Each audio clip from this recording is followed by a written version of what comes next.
যে আওয়ামী লীগ নির্বাচনের আগে আপনারা দেখেছেন, আমরা দেখেছি, পট্টি বেঁধেছে, এমনকি শরিয়া বিরোধী কোনো আইন পাশ করবে না এটা বলতে বাধ্য হয়েছে।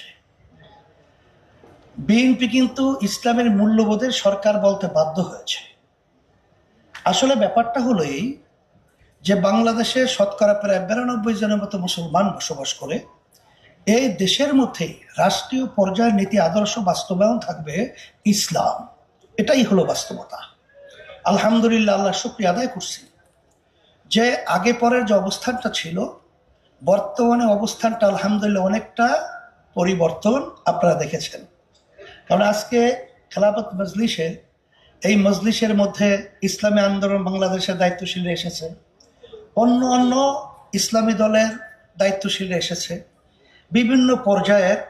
আলহামদুলিল্লাহ আমরা কিন্তু মনের দিক থেকে অনেকটা ঐক্যের কাছাকাছি চলে গেছি এবং বাস্তবতাও কিন্তু তাই। আর বিশেষ করে আমি ধন্যবাদ জানাই খেলাফত মজলিসের আমাদের সম্মানিত আমির, মহাসচিব সহ, তারা কিন্তু এই ঐক্যের ব্যাপারটা অত্যন্ত গুরুত্ব দিয়ে তারা কাজ করতেছিল। তা বাংলাদেশ খেলাফত মজলিস সহ তারাও কিন্তু গুরুত্ব সহকারে কাজ করছে। জমিয়ত উলামা ইসলাম সহ আমরা কিন্তু আলহামদুলিল্লাহ অনেকটাই পরামর্শ ভিত্তিক, অনেকটাই কিন্তু আমরা কাছাকাছি চলে এসেছি। আমরা দোয়া করি, দোয়া চাই আমরা যেন সবাই একত্রিত হয়ে ইসলামের পক্ষে আমরা যেন একটা আওয়াজ তুলতে পারি এবং আশা করি আল্লাহ আমাদের পারবো ইনশাল্লাহ।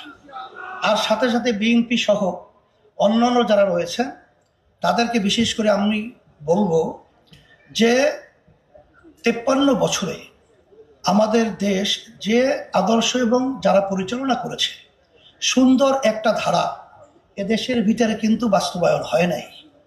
আপনারা দেখেছেন যে ফ্যাসিস্ট প্রায় 15.5 বছর পর্যন্ত যেভাবে দেশ পরিচালনা করেছিল সেটা আমরা সবাই ভুক্তভোগী।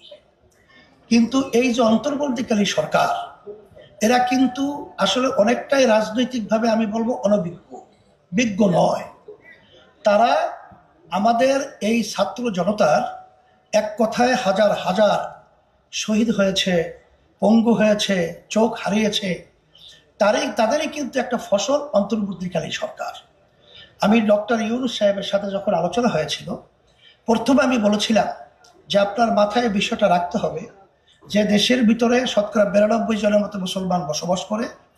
এই দেশের ভিতরে এদের প্রতিনিধির দায়িত্ব পালন করে সম্মানিত ওলামায়ে কেরাম।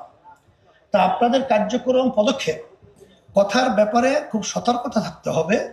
কারণ আপনারা যে জনগণের সহযোগিতার মাধ্যমে যে আপনারা সরকার পরিচালনা করছেন, এত জনগণের সমর্থন নিয়ে বিগত যুগ যুগ ধরে কোনো সরকার দেশ পরিচালনা করে নাই।